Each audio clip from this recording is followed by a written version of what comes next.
ऐसे कोई व्यवस्था होनी चाहिए कि हमारे पाप नष्ट हो गए हैं और कितने पाप बचे बचे हैं, ये हमें समझ में आए। वो तो हृदय में ही पता चल जाता है। इसके लिए कोई कागजात की लिखित थोड़ी चाहिए। इसका अपना हृदय जानता है। जिस समय हृदय में संसार के किसी भोगों का आकर्षण न रह जाए, केवल भगवान का ही आकर्षण, हृदय पवित्र हो गया। अब अभी कुछ समय भगवान का आकर्षण, कुछ समय संसार का आकर्षण, तो अभी मलिनता बची है। ज्यादा संसार का आकर्षण और कम भगवान का आकर्षण, तो अभी ज्यादा मलिनता है। बिल्कुल भगवान का आकर्षण नहीं, केवल संसार का आकर्षण, वो घोर पाप जनित मन है। तो ये तो व्यवस्था शास्त्रों में है। अब इसको लिखित थोड़ी दिया जा सकता है। अंदर का विषय, अंदर का हृदय, अब आपका हृदय आपको पता चलेगा कि आपके हृदय में क्या हो रहा है। संसार की प्रियता या भगवान की प्रियता। संसार अच्छा लग रहा है या भगवान अच्छा लग रहे हैं। अगर संसार अच्छा लग रहा है, भगवान अच्छे लग नहीं रहे, तो पूरा का पूरा मन पाप से सना हुआ है। पापवंत कर सहज स्वभाव, भजन मोर ते भाव न काऊ। पापवंत जो जीव होता है, उसको भगवान का भजन, भगवान की चर्चा, संत महात्मा, ये सब अच्छे नहीं लगते।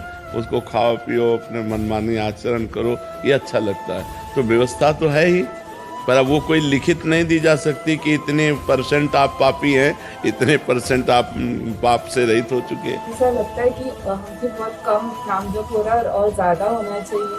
हाँ, ये तो सबको होता है, हर साधक को होता है कि चाहे जितना भजन हो, लगता है अभी वो भजन नहीं हो रहा जैसा होना चाहिए। हाँ, ये भजन की सच्चाई है। जब हम सच्चाई से भजन करेंगे तो हमारे अंदर ये बात आने लगेगी, भजन की भूख बढ़ जाएगी कि मन में बस यही लगेगा कि अधिक से अधिक भजन करूं।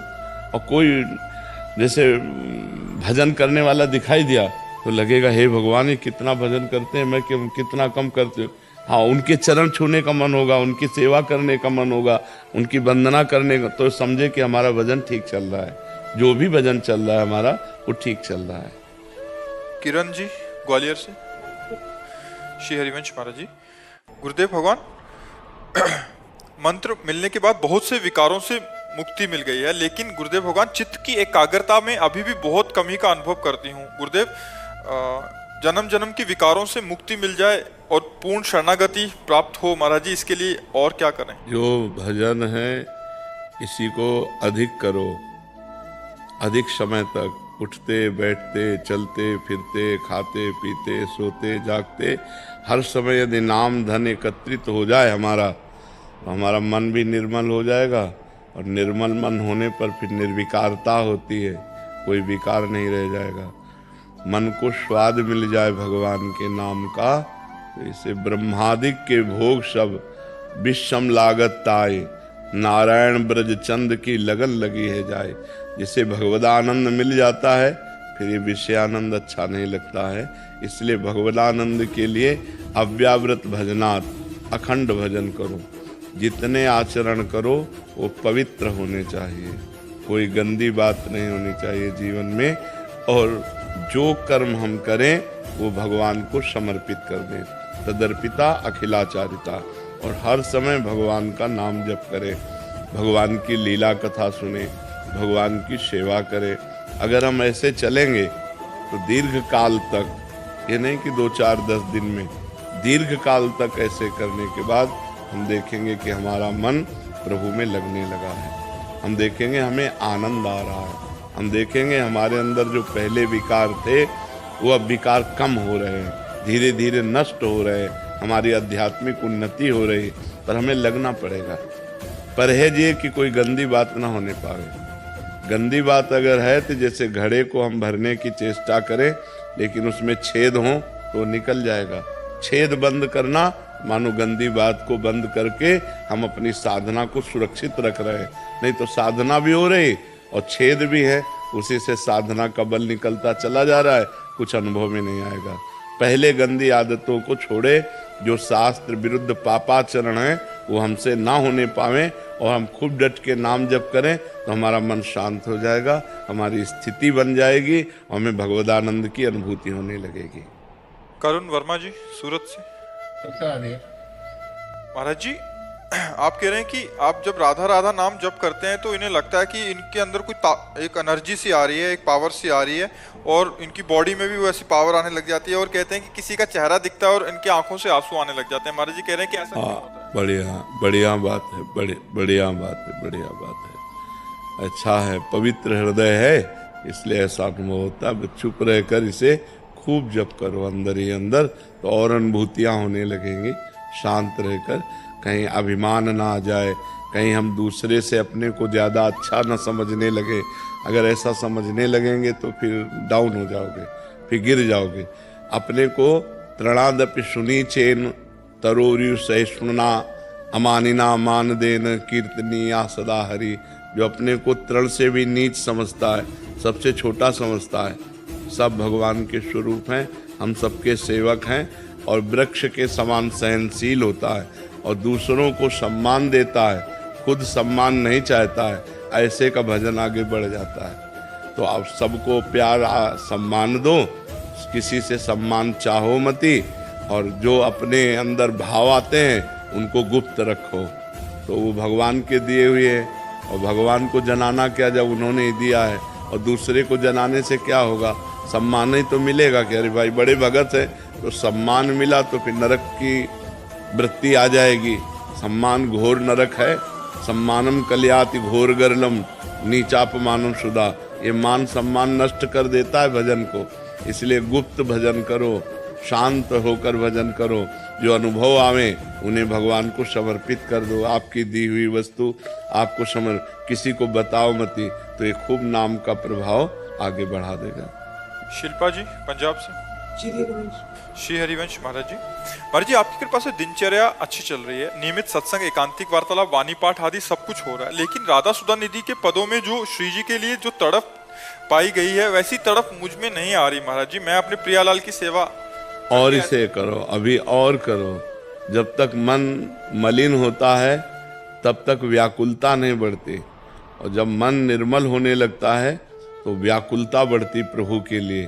फिर ये लगता है कि ऐसा कब होगा श्री जी के चरणों में मैं महावर रचूंगी, ऐसा कब होगा जब मैं श्री जी को ऐसे भोग लगाऊंगी, ऐसा कब होगा जब श्री जी शयन कर रही हो हम उनके चरण चापेंगे। ये सब भावना तब बनती है जो हमारा निर्मल हृदय हो जाता है। अभी हमारे हृदय में मलिनता है, मलिनता में ही हम अपने को स्त्री समझ रहे हैं, अपने को पुरुष समझ रहे हैं, अपने खान पान को सुख समझ रहे हैं, इंद्रियों की विलासता को सुख समझ रहे हैं। जहाँ हमारा मन निर्मल हुआ तो ये मांग अंदर आने लगती है। ऐसा कब होगा जब हम प्रियालाल को गलवैयाँ डाले हुए देखें? ऐसा कब होगा जब वो नौका विहार कर रही और हम उनके साथ हों? ऐसा कब होगा जब वो जल केली कर रही हम उनके साथ जल केली कर रहे? ये भावनाएं बनने लगती हैं जब खूब अधिक भजन करो, डट कर भजन करो। पहले माया मल का नाश हो, त्रिगुणमयी माया का, फिर त्रिगुणातीत भावनाएं। ये त्रिगुणातीत भावना है जो सुधा निधि में है, ये त्रिगुणातीत भावना है। कावेरी जी।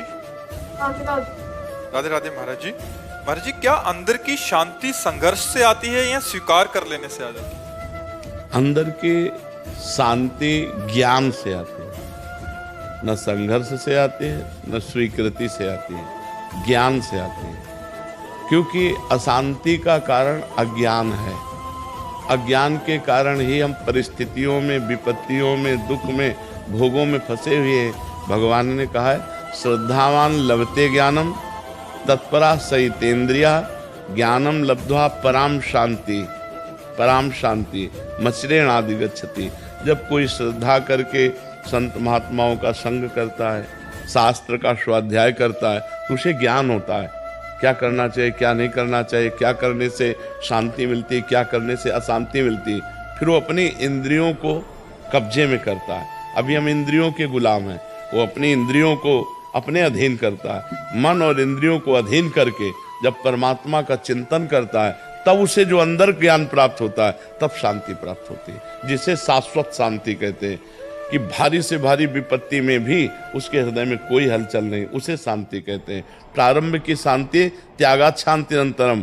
जो जितना भोगों का त्याग करता जाएगा उतना ही वो शांत होता जाएगा। और भोगी पुरुष अशांत होता है और त्यागी पुरुष शांत होता है। तो अगर हम संघर्ष से कहें तो संघर्ष से नहीं, ज्ञान से। ज्ञान से प्राप्ति होती है। अब हम स्वीकृति करें कि मैं शांत हूं, तो इतने मात्र से शांति थोड़ी हो जाएगी, कोई विपत्ति आ जाएगी। अब ये शांत हो, जब हमारे अंदर ज्ञान है कि विपत्ति किसके ऊपर प्रभाव डाल रही, ये क्यों आई है, इसका कारण क्या है, और उस कारण को जानते हैं कि हमारे ही कर्मों का फल है, तो हम बहुत शांत होकर निरपेक्ष होकर उसको सह लेते हैं। तब शांति रहेगी जब ज्ञान रहेगा, अगर ज्ञान नहीं तो शांति नहीं रहेगी। जी काफी बार ऐसा होता है कि ज्ञान होने पे भी वो नहीं हो पाता, इसका क्या कारण है हमारे? वो ज्ञान केवल ऐसी जानकारी, जैसे स्वप्न में हम देखते हैं कि हम जगे हुए हैं और हम कार्यरत हैं, लेकिन हम सोए हुए होते हैं, जगे हुए नहीं होते, उनको ज्ञान नहीं हुआ, केवल वाचिक ज्ञान है। असली ज्ञान जब प्राप्त हो जाए, बताया ना, जो अंदर से भजन करने से ज्ञान आएगा, तभी एक आता है शास्त्रीय ज्ञान, सुनाकर ज्ञान, और एक होता है अंदर का ज्ञान। अंदर का ज्ञान शांति प्रदान करेगा। जो भजन करोगे, इंद्रियों को भोगों से हटाओगे, और जब असली ज्ञान है तो हमें पता है कि फिर वो शांति भंग नहीं होगी। जब तक ब्रह्म ज्ञान नहीं है, भगवत ज्ञान नहीं है, तब तक तो अशांत रहेगा ही जीव। और जो देखो संत महात्माओं को परम शांत, हर परिस्थिति में शांत, बड़ी से बड़ी विपत्तियां फिर भी सब शांत, नहीं तो परेशानियां सबको अशांत कर देती हैं। अगर हमको वास्तविक ज्ञान है तो बड़ी से बड़ी विपरीत परिस्थिति में भी हम आनंदित रहेंगे, हम अशांत नहीं होंगे, हम शांत रहेंगे। महाराज जी उस समय साधक तो कटिंग करता है अंदर से, जो आप गुरुजनों के वचन होते हैं, तो महाराज जी सिद्धावस्था में क्या इसका भी भान नहीं रहता? वो सहज भान रहता है, स्थिति नहीं रहती वहां। भान तो रहता है, जैसे अब इनके शरीर में घाव है तो हमें दिखाई तो दे रहा शरीर में घाव, लेकिन पीड़ा इनको हो रही, हमें नहीं हो रही।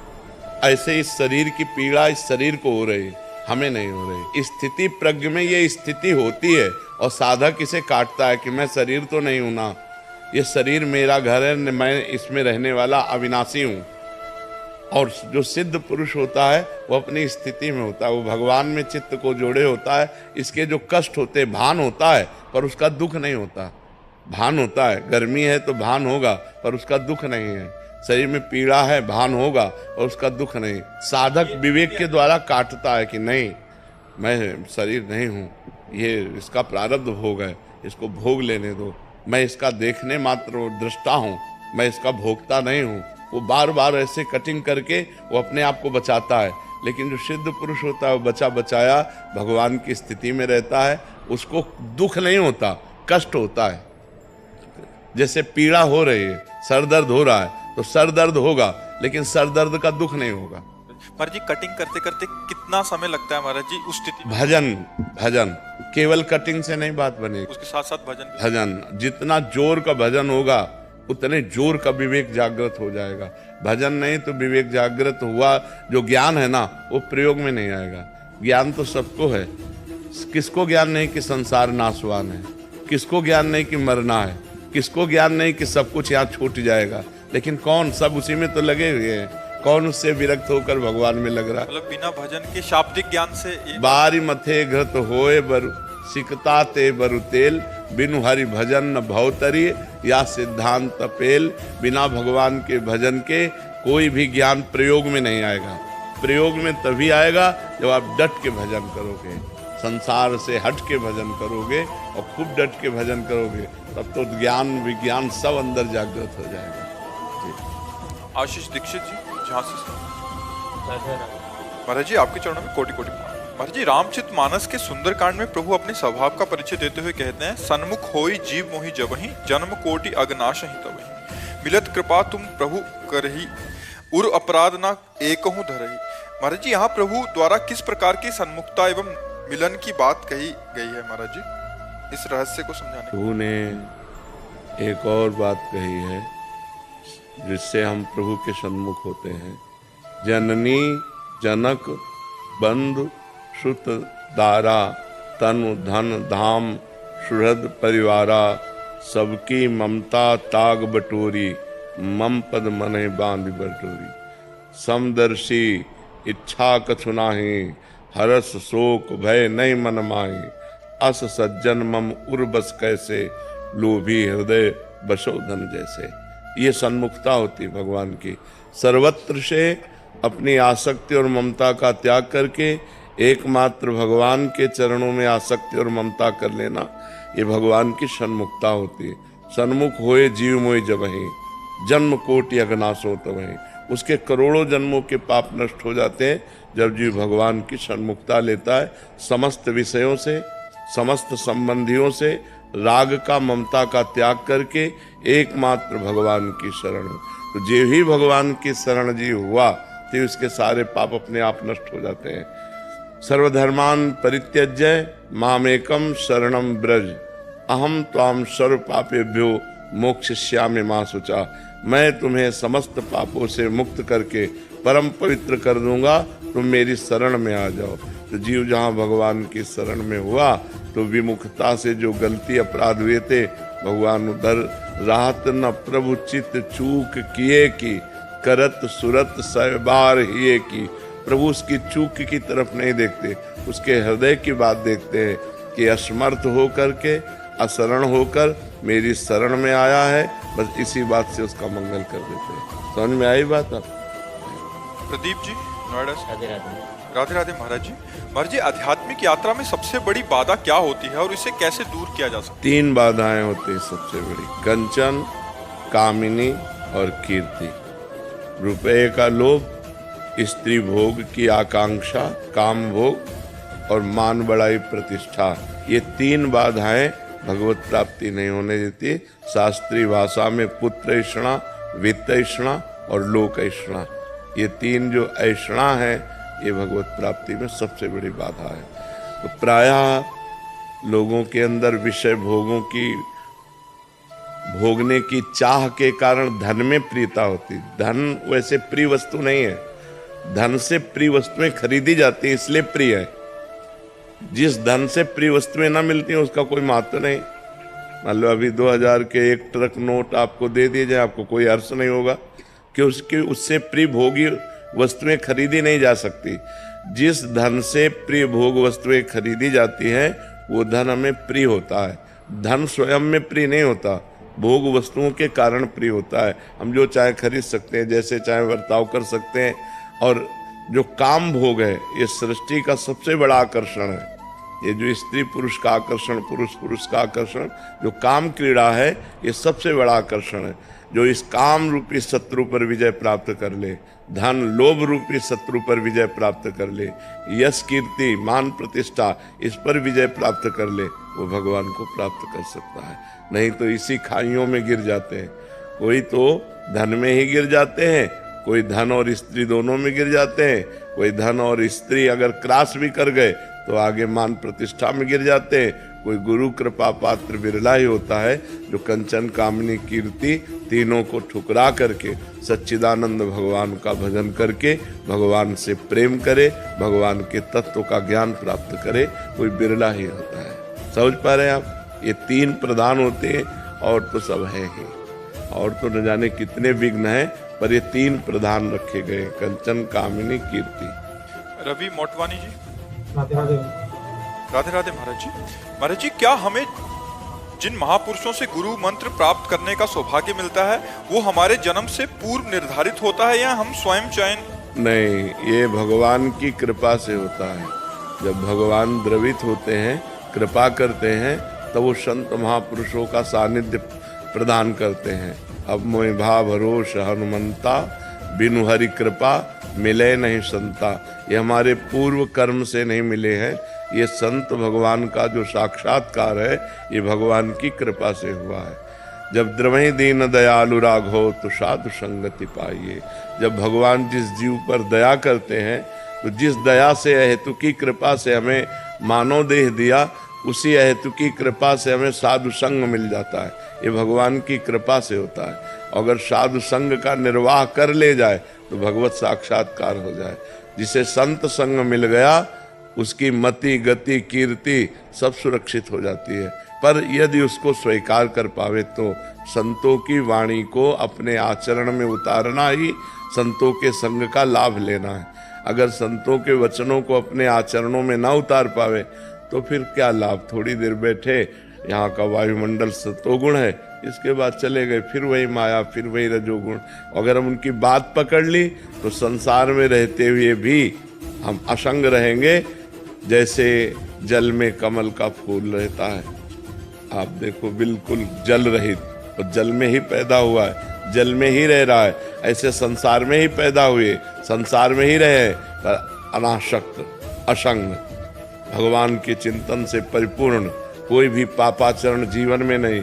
ये सब संत संग का प्रभाव होता है।